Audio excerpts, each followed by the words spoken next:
Hello and welcome to the review of Has Been Heroes, developed by Frozenbyte and published by GameTrust Games. And Has Been Heroes is a strategy game with some really interesting mechanics and it's like a combo of different genres. It's a bit of a light roguelite. It's almost like a bit of a tower defense, and this whole lane mechanic is very important in this game. But yeah, let's take a look at the Has Been Heroes. I've been playing this on both the Switch, Nintendo Switch, and PC, and it plays really well on both of them.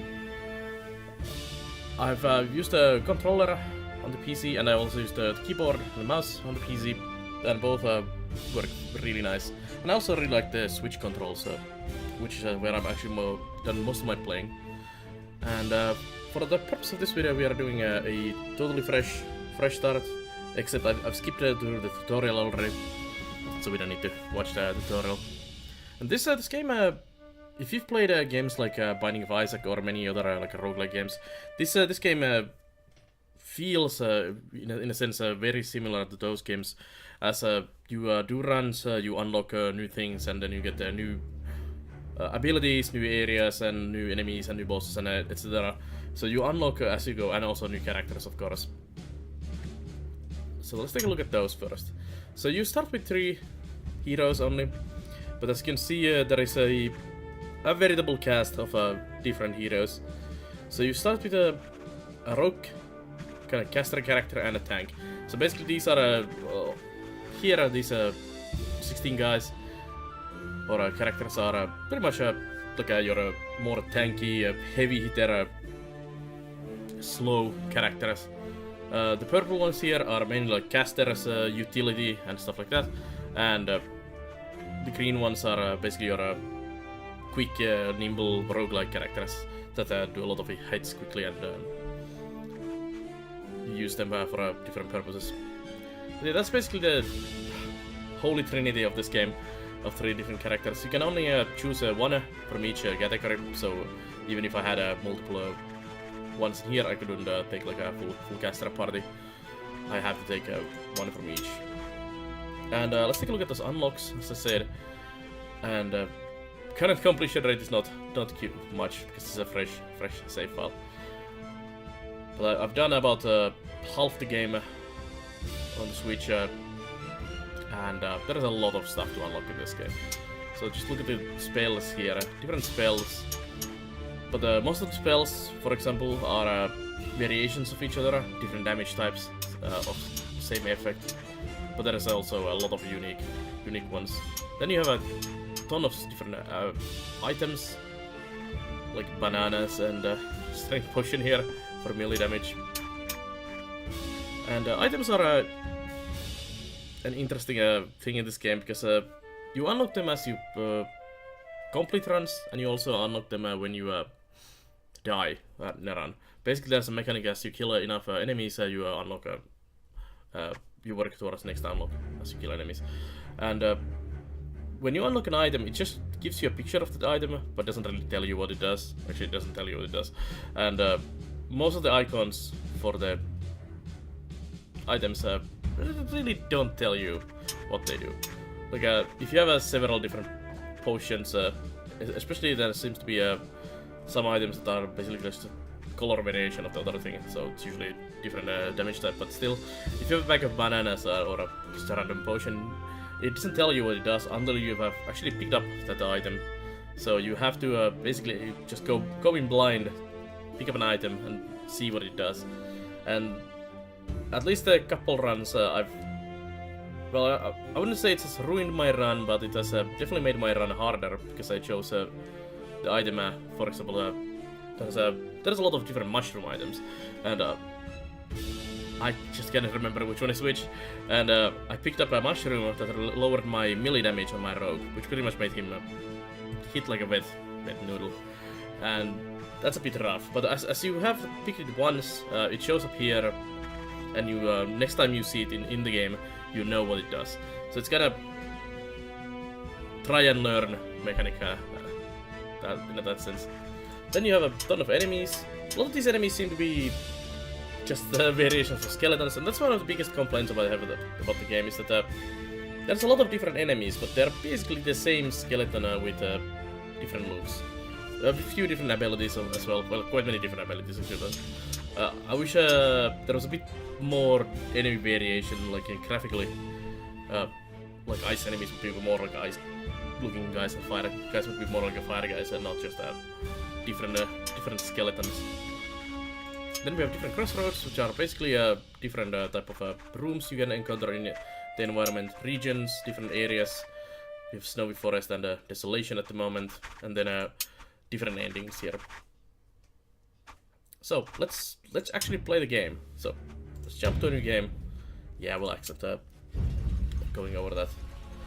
And as you play the game and you do your first run, so the welcome here. to the Dark Forest. Every completed run makes the next run longer. So at the moment, since this is the first run or first completion that we need to do, there is only this map and the second map after that.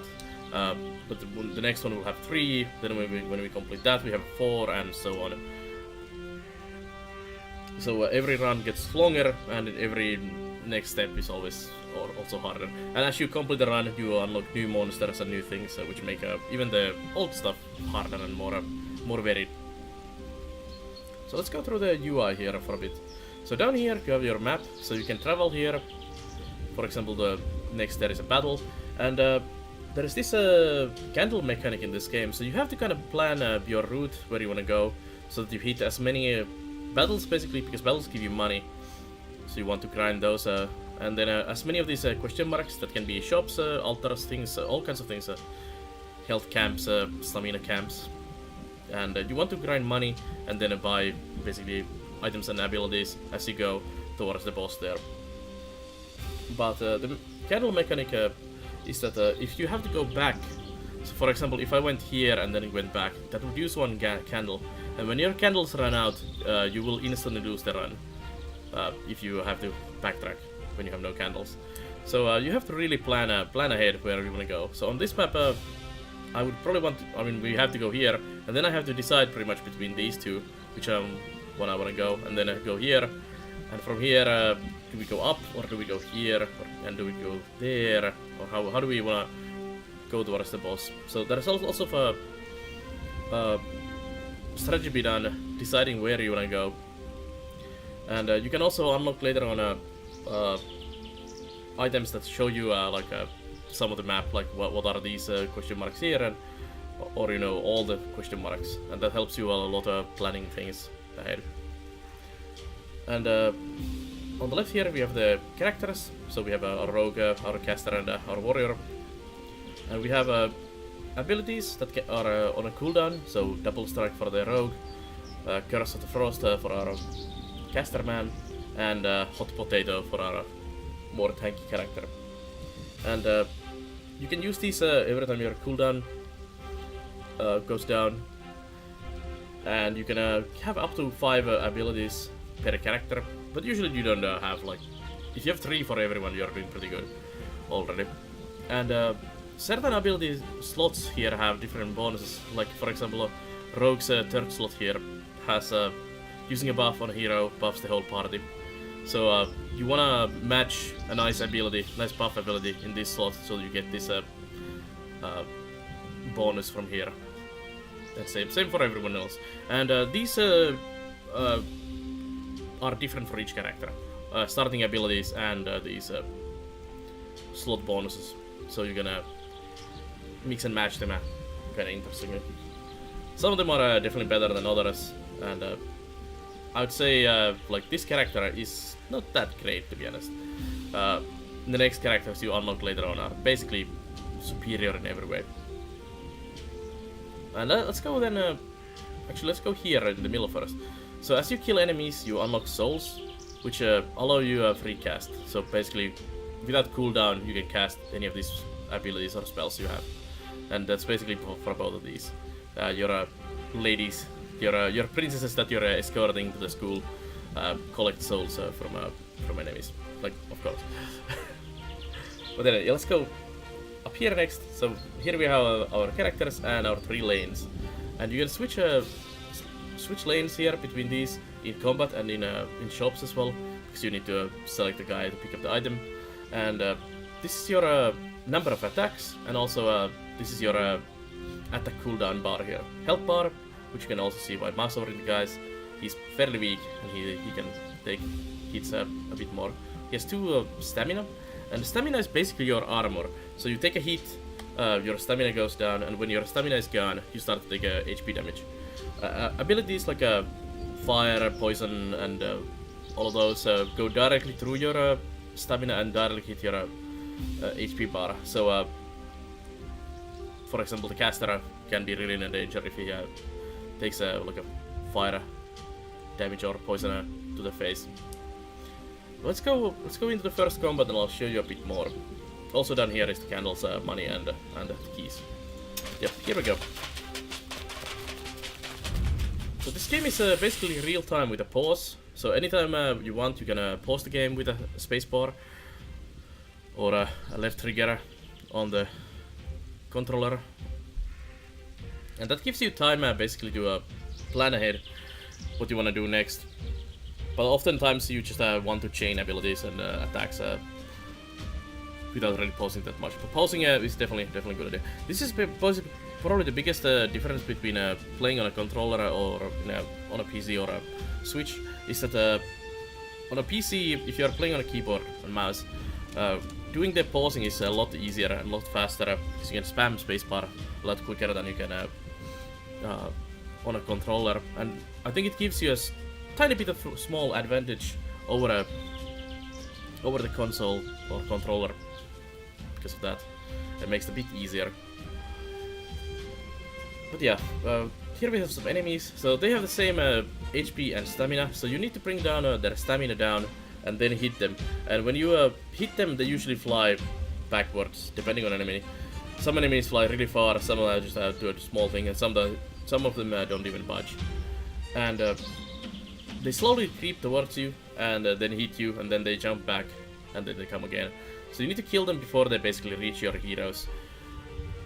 But you want to match your number of attacks basically to the number of stamina, because that gets them stunned, and then you can unleash like a really good attack. So, for example, in this situation, I would like to have him hit this guy for a 2, and then have our heavy hitter hit the skeleton, instead of doing like a triple attack from here and hitting 2 of them into the stamina and then 1 into the HP. This looks like a good time to use the double strike, so I'm gonna buff my rogue here, and I'm gonna pause the game again. So using an ability unpauses the game. Let's see. Let's do a freeze on him, and we'll attack the skeleton there. And when you attack, it allows you to switch lanes for your characters. So I'll be switching him, just drag him up here. And this is the only time you can switch. So for example, I cannot switch this guy into here. And well, I could do it this way, of course. So we are switching someone to the rogue's place, but you cannot switch like these guys between each other until, of course, they attack. And there's also this combo thing. As you can see, there's a combo which heals you and also does a lot more damage. And there's a lot of abilities and spells in the game that rely on combos, and this is how you really unleash like the full potential of your characters. And he has 3 stamina. I have only 1 attack, so I'm gonna use a hot potato, which burns for 2 seconds and removes 10 to 16 stamina. So this is my really good stamina removal ability. These small enemies have like only like from 0 to like 3 or 4ish stamina, but there are some enemies and bosses that have like 50 stamina, and you have to deal with that. But there is later on lots of abilities and unlocks that allow you to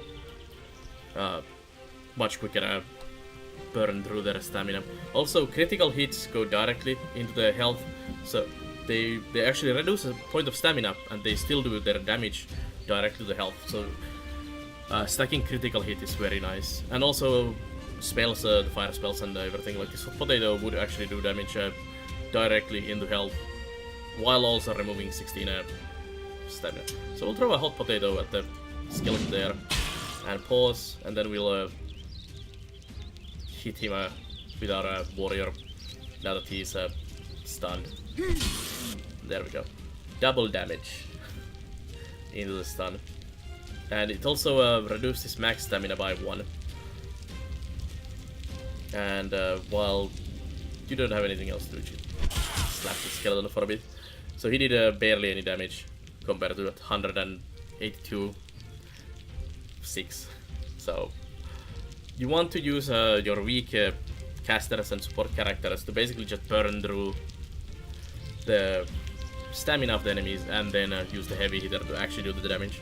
But you can buff these guys with weapons and abilities so that they actually become very, very, very nice at damage dealing. Especially the rogue seems to be a really good character. Just pile up lots of plus damage, plus critical, plus attack speed, and he just or she just starts destroying everything.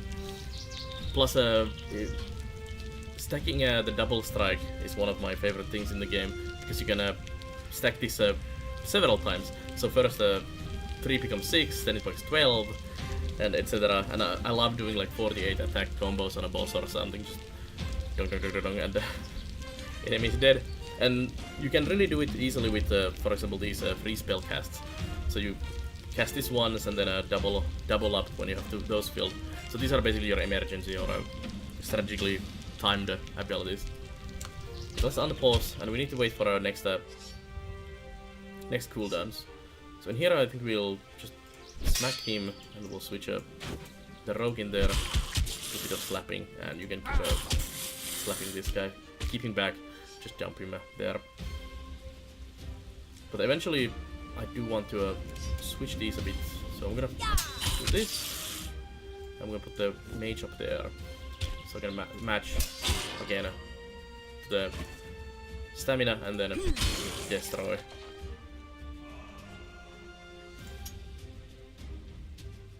Save him. Do a bit more attacks. And with those attacks, it's so nice to just destroy single targets, even if they are very armored. And here's one of the enemies that doesn't fly back. This I don't know, carnivorous plant, I guess. You can attack him, but he doesn't move back. So you have to pretty much get rid of him as soon as possible. There's a money being collected. I mean, 15 abilities there. Let's see. Well, you can switch this way. So you attack this guy, drag the rogue in there, slap him, and I'm gonna hot potato you. Hopefully it does enough damage to burn him to death. Slap there.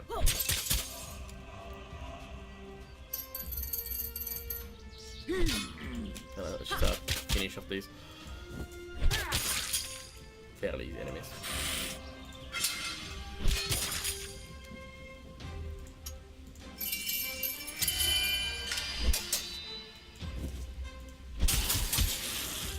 There we go, and we have a soul orb ready, so I'm gonna activate that on the potato. I'm gonna throw the potato his face, so I'm gonna immediately attack again with the rogue as soon as the rogue gets up. Oops. Seems that there's a small fry in the way. But anyways, there we go. Now we can directly kill him. And we have another attack ready to go. So I'm gonna actually use this on him now. And right there. And that's him. Potato. Land. Oops.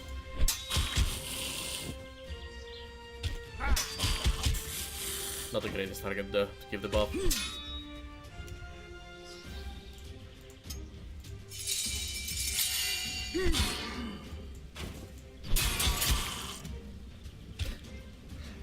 Die already. There's also a timer on this, so if you don't kill all the enemies in time, okay, there is a couple more seconds left, he will run away.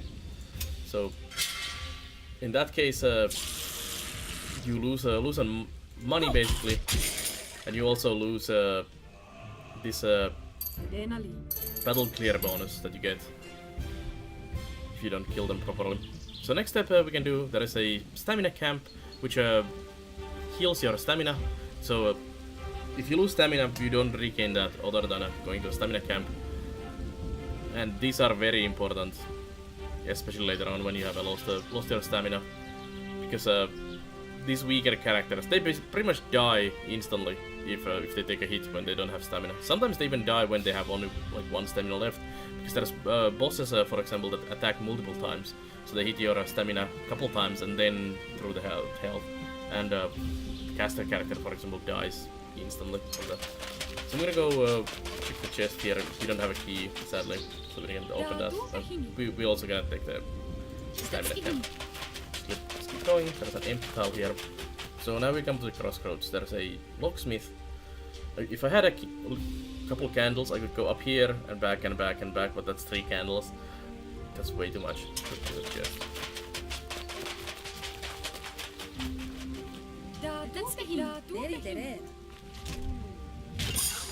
And there is a mushroom.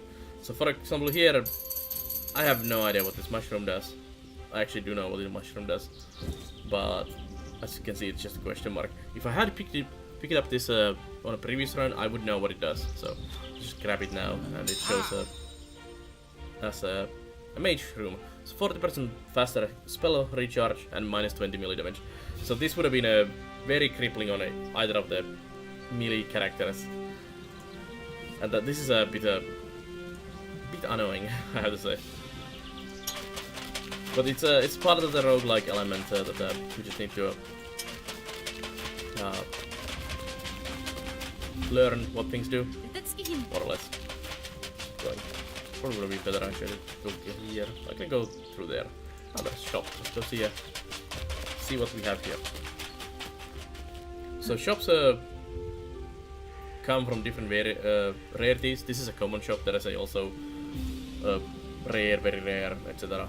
shops, and they have different amounts of items for sale. And we'll buy this. This for the rogue, I guess. If I remember, this is a decent item. Enhanced pipe. Regenerate and faster spell charge. So we can spam more double strike, of course. Let's go to combat.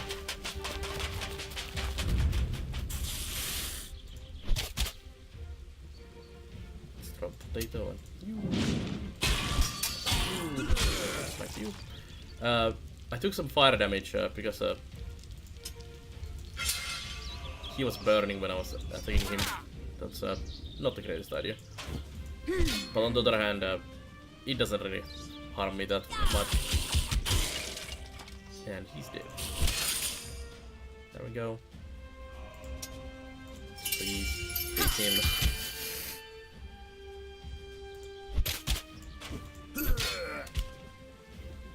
Yeah, this is basically the combat system. It's fairly simple at start, but when you unlock a lot of things, new abilities, new enemies, new environments, it becomes a lot more complex, a lot more involved, and combos and doing the battle properly becomes very, very important. Like now we can just basically just keep bouncing them around freely.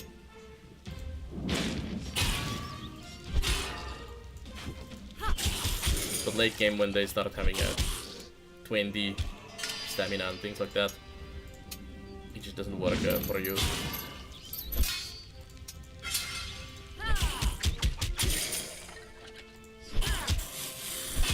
Having played so much on higher level, this combat feels just so simple. Let's see. I would like to show you a boss, so I'm gonna try to speed through these enemies quickly. I've been really enjoying this game myself. I'm a huge fan of games like Binding of Isaac and roguelikes in general. And I really enjoy the unlocking as you play. Plus the difficulty curve of this game is very, very big. Like the first several runs you do, you will probably lose. Because the game is it's definitely rough. It's definitely rough. And even later on, you just keep you will get wrecked. The RNG, the randomness of the game, also guarantees that sometimes you're just gonna get screwed by luck. And I've had runs where basically the first encounter I get is just steamrolling over me. It's just too much enemies with a 3-4 stamina when I have only my starting abilities, and I just cannot shoot through the horde of skeletons with that armor fast enough. But sometimes also you get those runs where everything clicks for you and then just steamroll through the enemies. So it goes both ways. This is a spell gambler, so we can gamble for spells here. And as you fail for once, she adds another spell in there, and when you fail again, she adds or if you fail, she adds a third spell. 3 times faster. Nice. Yep. Yep. So that's definitely gonna be spammed on the rogue.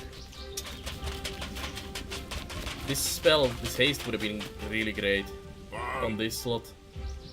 So we could have hasted the whole party, basically, every time. Let's see. Let's do a hot potato to the face.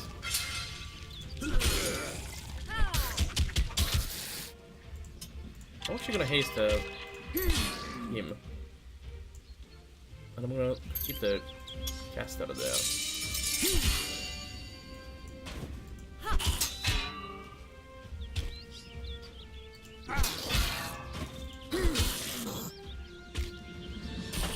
This caster enemy is trying to kill someone. Should have probably killed himself, to be honest.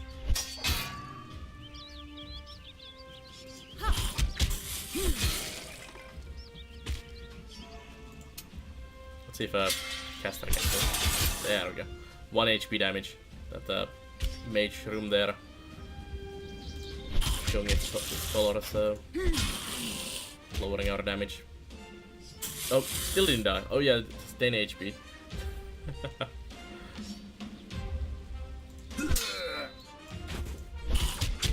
Looks like a great spot to use the hot potato. Hot potato is AoE damage.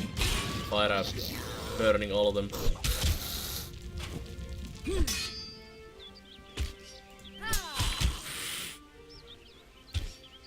Sometimes when you get enemies in a single lane like this, it's really rough trying to deal with all of them.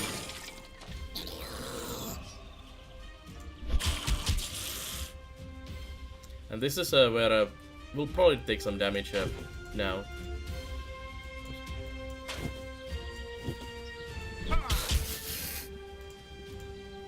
Because I don't think I can do all of these fast enough.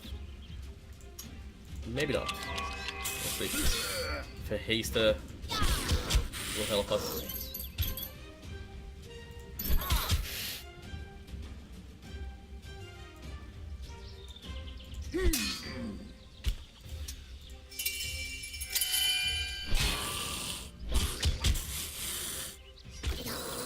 Maybe hasting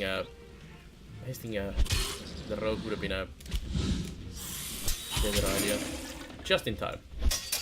The next one is gonna be a trouble. Not sure if I can. No, I took a damage. So we lost a stamina point in there, which is not very good, especially since we are going for a boss. For boss next. Bosses are also randomized, so there's a few different bosses on each area.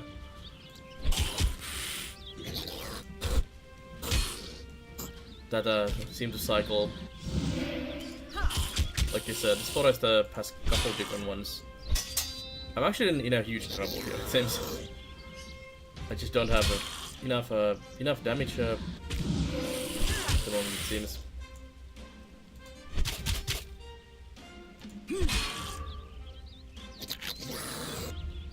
And this little guy is still alive.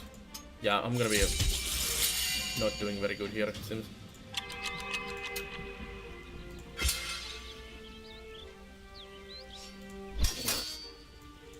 You in there? Try to get a tankier character up there. Hopefully we can start getting rid of these enemies. Potato, you.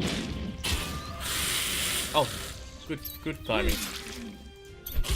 No running. So there they go, running away from us. Thank God. We were about to take some damage to the face, and we didn't get the battle clear bonus thanks to this. Now I'm down on stamina on both of my caster and my rogue, and only the warrior has stamina. Let's see. Let's line up you in there. Use his attacks. Throw a hot potato on the boss, then do some slapping.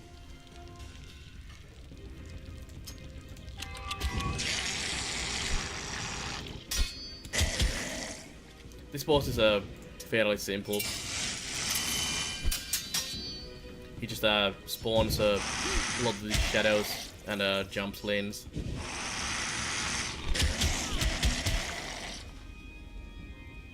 Gonna wait a second.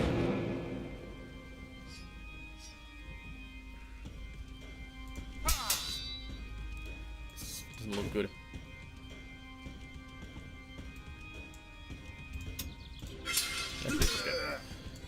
Oops. Just gonna switch around differently. Yeah, okay.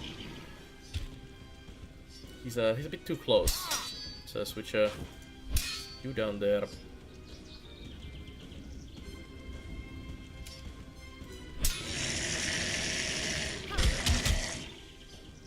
He's a bit too close for sure. To my liking.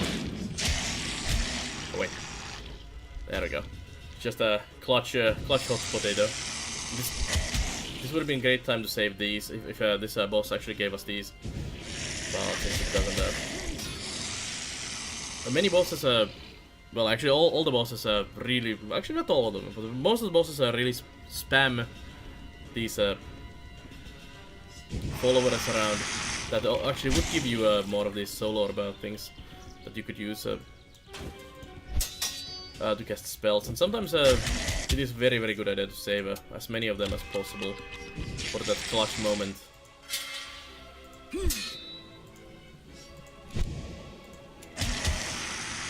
Okay, mistake there. Should have jumped him down the lane there. There we go. Bosses have quite a lot of HP in this game always. Also, this one being the first boss is already very tanky, and it took me several tries to just kill this one.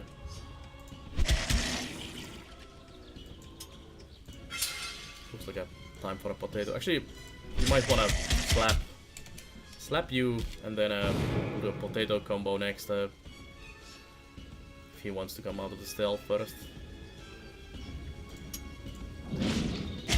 Potato to the face, and a second attack to the face.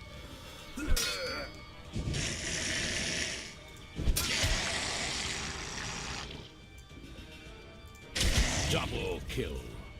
There we go. Double kill. There are squad kills and pentakills and all kinds of things. Double kill. Then another double. There we go. Boss dead. The great monster is slain. And as you can see, even the locations are randomized each time. So there is a lot of randomization to the game, and it's really it gives you a lot of real playability to the game. But yeah, anyways, that's a bit longer than I expected a review of the game. I love the gameplay of this game. It's just such a good